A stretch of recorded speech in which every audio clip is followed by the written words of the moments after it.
My name is Molly, and I'm turning 32 this year. I work as a salesperson at a certain company. My husband's name is Mike, and he was my high school classmate. This year marks our 10th wedding anniversary. We started dating in high school and continued our long-distance relationship even after going to college. However, our feelings for each other remained unchanged, and we got married right after graduation. Although we dated for a long time before getting married, we still love each other very much. Shortly after getting married, our eldest daughter, Kate, was born. She's turning 9 this year. Currently, I'm pregnant with our second child, and I'm excited about giving birth after a long time. However, unlike when I was pregnant with Kate, I've noticed significant changes in my health this time. During work hours, I felt nauseous and got unusually sleepy, which I never experienced before. Maybe it's because I'm getting older, and it's harder to recover from all the tiredness even after I sleep. Or maybe it's the stress from work and taking care of our child. I considered various possibilities, but when I used an over-the-counter pregnancy test, it confirmed that I was pregnant. When I was pregnant with Kate, I had no noticeable changes in my health, to the extent that I was unaware of the pregnancy. Perhaps because I didn't experience it with my eldest daughter, the morning sickness feels even more intense now. Working in sales, I was struggling with the symptoms of morning sickness while trying to keep up with daily tasks. However, I thought it would affect my work if it continued this way, so I decided to take some time off after consulting my boss. When I discussed it with my husband, he seemed to remember clearly when Kate was born. Therefore, he seemed surprised and unsettled by the severity of my morning sickness this time around. "This time your morning sickness is really bad, huh?" he said. "Well, it's best if you take a break from work for a while. The morning sickness is far worse than when I was pregnant with Kate, and I'm not feeling well at all. I want to take a break until at least I get into a stable period and focus on my health and the baby's health." I had hoped that my health would improve once I took some time off. However, the morning sickness didn't subside at all. In fact, it seems to be getting worse day by day, and even staying at home didn't help at all. The symptoms are so severe that I can't manage household chores and spend most of the day in bed. Having taken time off, I really want to at least manage the household tasks, but I can't move as I'd like to, especially laundry, as the scent of the detergent makes me nauseous, and I can't handle it properly. Initially, Mike seemed concerned about me. However, recently he seems to be getting frustrated with my condition. He might be thinking, since you're not working, at least handle the household chores, right? Unable to even manage household chores, I felt ashamed of myself, and I felt sorry for Mike, who was busy with work. Since then, Mike has completely changed, almost like a different person. We used to hug every morning before he left for work, but now he leaves silently. Mike has been swamped with work, often coming home late due to overtime. He handles tasks like document preparation, data entry, and phone calls at his job. Though overtime was always a given in his line of work, since I gave birth to Kate, he reduced it to spend some quality time with her. As dual income earners, he wanted to reduce my burden, and thus ensured that chores were evenly divided. Yet recently he hasn't been helping much, and overtime has been consistent. With me being on leave and the reduction in income, it probably pushed Mike to strive harder at work for our family. Perhaps he would prefer if I handled all the household chores. While I understand his perspective, with my morning sickness, I can't meet his expectations right now. One night, I mustered up the courage to ask for his help. "You've been working so hard lately, especially since I've taken leave." "I'm sorry." "Well, I have to earn more for the family, especially with the overtime. I really appreciate it. I'm sorry I can't do much housework. The morning sickness is severe, the smell of detergents and any meals make me nauseous." "Really? So can you please come home a bit earlier and help out with the chores?" "Once I feel better, I'll return to work." Upon hearing my plea, Mike's face clearly showed his displeasure. "Don't we have our own rules? I'm working hard, even with overtime, to support the family. So, Molly, please take care of the house. I understand, but you can't neglect household chores just because of your morning sickness." Mike suddenly raised his voice. "Please lower your voice. Kate might wake up. You're being too easy on yourself, Molly. I'm also having a tough time working overtime nonstop. Even if your morning sickness is bad, please take care of the chores. Okay, I understand. I was being too easy on myself. Mike had never shown this much emotion before. I kept thinking if Kate found out, it might hurt her feelings. I repeatedly apologized and tried to calm him down. However, no amount of my apologies seemed to pacify his anger. He went to our bedroom with a sullen face and disappeared. I had hoped to ask for his cooperation, even just a little, but I was disappointed that my husband wouldn't even listen to me. I felt it was unusual for my usually calm husband to act this way. My usually calm husband showed such intense anger. I think my husband might have some other concerns. With this thought in mind, I felt uneasy. The next morning, I was awakened by the sound of the front door opening. It seems my husband left for work earlier than usual. Maybe he didn't want to see me because of what happened last night. I was deeply hurt by my husband's sudden rejection. Sighing and sitting down, I noticed Kate had woken up and came down to the living room. Kate seemed uncomfortable and sat down next to me. "Mom, I heard the conversation between you and Dad last night." "Oh, you did?" Kate must have been shocked to hear how my husband acted. As I tried to comfort her, Kate looked at me sharply and said, "It's terrible that Dad wouldn't even listen. You are pregnant and suffering from morning sickness." And he was yelling, which is totally unlike him. It was scary. She then spread her arms out wide in a gesture of disbelief and sighed. "Mom, rest up? I'll help out with the chores. I'm sorry I haven't helped until now." From that morning, Kate started helping out proactively with household chores. Since she learned how to do chores from a young age, I can rely on her confidently. I was genuinely pleased to see how kind-hearted my daughter had become. Since that argument, the strained relationship with my husband continued. He now often leaves home early and returns late, with hardly any conversation between us. With the birth of our second child approaching, I started to feel anxious. Just when I thought our relationship was beyond repair, Kate shared some unexpected news. "Mom, something's wrong." One evening, as soon as Kate returned from school, she said this with a pale face. "Kate, what's wrong? Are you hurt?" She shook her head, gesturing no.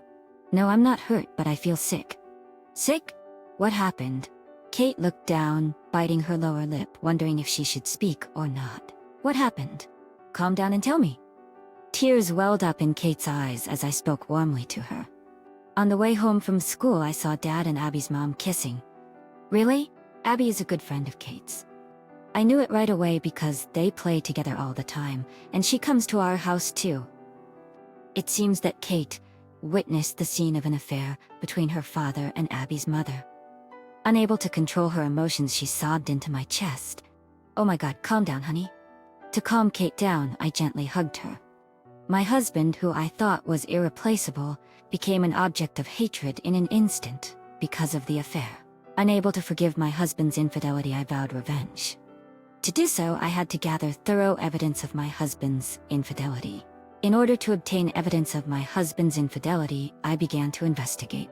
I immediately searched the rooms while my husband was away. I was dismayed to find a large number of receipts that I had never seen before. My morning sickness was so bad that I couldn't clean up much, so he thought he could do whatever he wanted. I was furious that I was being disrespected like that. I took a closer look at the receipts and found that they were for very expensive brand-name bags and accommodations. I wondered whose money paid for these expensive purchases and remembered something.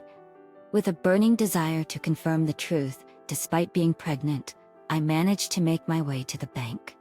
Upon reflection, I realized it had been a long time since I left the house, and it was rare for me to go out like this. Due to morning sickness, I wasn't feeling well, and the sunlight beamed through. When I finally arrived at the bank, my hands trembled from nervousness as I got out my passbook. There I was confronted with a reality I wished I could avoid. Just as I suspected, it was from our joint account. My husband and I had opened this account to manage our finances after our marriage. It was the destination for both of our salaries. From that account, we paid for our living expenses and saved the rest.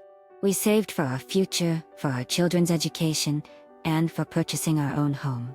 This joint account was also the one charged for my husband's frequent purchases of high-end items like designer bags on his credit card.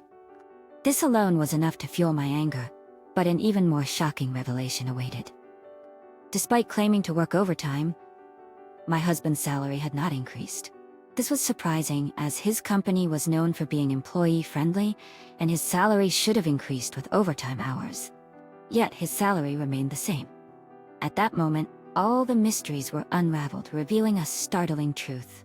My husband's late returns home were not due to overtime work, but because he was having an affair with Abby's mother. It was clear that my husband had been lying about working overtime, and instead he was spending time with his mistress. While I, who was pregnant and unwell, was going through such tough times, my husband did not offer any support and instead engaged in an affair, which left me deeply disappointed. One evening, while my husband was in the bath, I determinedly took his smartphone. Trying not to alert him, my hands trembled with tension as I entered the passcode on the phone's lock screen. And just like that, the phone unlocked. Perhaps Mike had let his guard down, thinking my severe morning sickness had made me less vigilant. The realization that he had underestimated me so much also fueled my growing anger. But as I kept my cool, I checked the contents of the smartphone. In the chat app, there were clear exchanges between Mike and Abby's mother that confirmed their affair. I told my wife I have overtime, so we can meet tonight. Really? Can we meet tonight? I can't wait to see you. The chat exchanges between Mike and Abby's mother were embarrassingly full of heart emojis. If I still had strong affection for my husband, witnessing such betrayal would have surely driven me to madness. But now that I no longer have any feelings of love for him, I was able to calmly focus on gathering evidence. When I looked at their recent text messages, I found out they were planning to go on a trip. The trip was scheduled for a week starting from the weekend with the intention of enjoying various hikes. Of course, my husband didn't inform me about this trip. I was curious to hear what excuse he would give on the day of the trip, so I waited patiently. Finally, the morning of the trip day arrived. Despite it being a holiday, my husband was very busy with the preparations for the trip from early in the morning. Good morning. What's got you so busy this early? Caught off guard, my husband looked rather surprised. Oh, you see, what are you doing up so early? I woke up hearing some noise. What's with the suitcase? Are you going on a trip? I have a company trip for a week starting today. I thought I told you to just wait. I'll buy you a nice souvenir. Did you maybe just forget? My bad. Seemingly having heard the commotion, Kate woke up too. Kate seemed curious about today, and with a slightly dazed expression she spoke to her father. Dad, what's happening? Are you leaving? He's going on a company trip. He'll bring back a souvenir, so let's look forward to it. Got it. Can't wait for the souvenir. Yeah. With our smiles, my husband left the house with a wry smile. After my blatantly lying husband left, we looked at each other and burst into laughter. Dad's voice was shaking when he lied. With that, anyone could tell he was lying. After sharing a good laugh, we began discussing our next steps. Kate, I'm about to discuss something important. Listen carefully. I'm thinking of getting a divorce. I believe it's crucial for you too, so I'd like to hear your thoughts. Kate, being only 9, said, I think it's better for you to get a divorce. I'm embarrassed and don't like having a father who cheats on Mom. I'm sure Abby would feel the same. Did something happen with Abby too?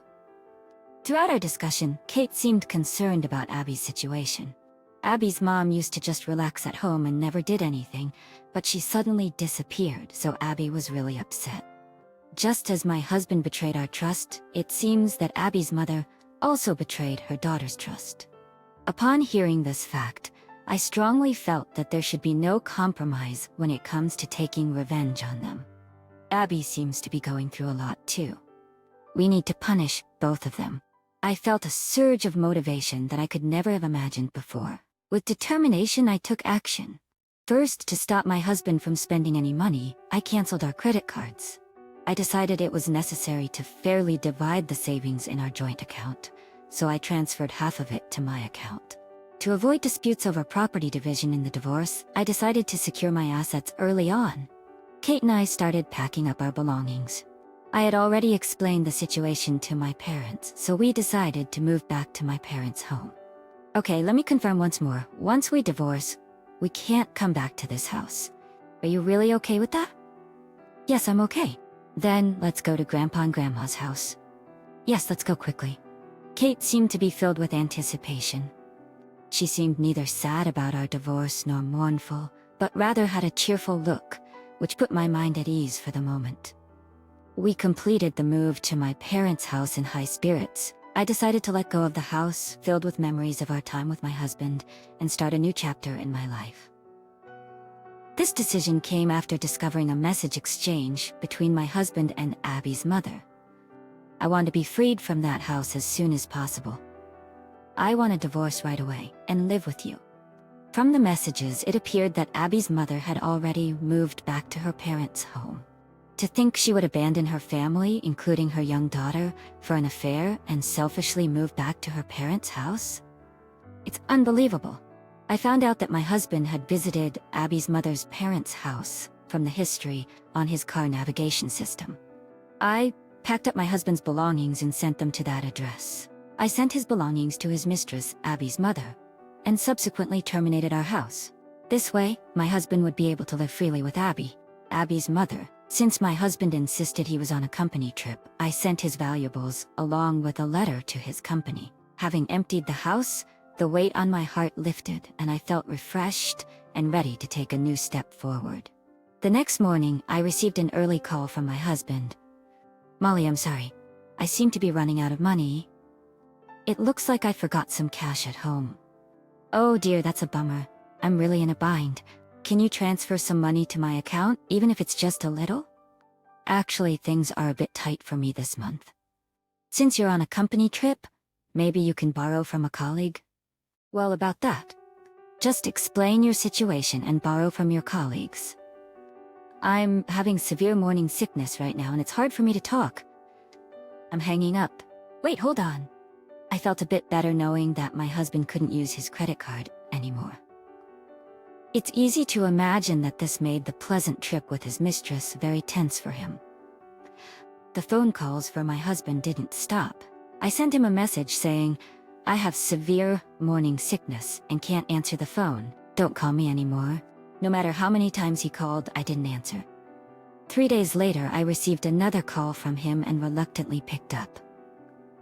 Molly, why is the house empty? What's going on? Weren't you supposed to be on a trip for 7 days? Why are you back so soon? My husband was initially at a loss for words, but his anger quickly erupted. Everything's gone. Even the contract has been terminated. Isn't that too selfish?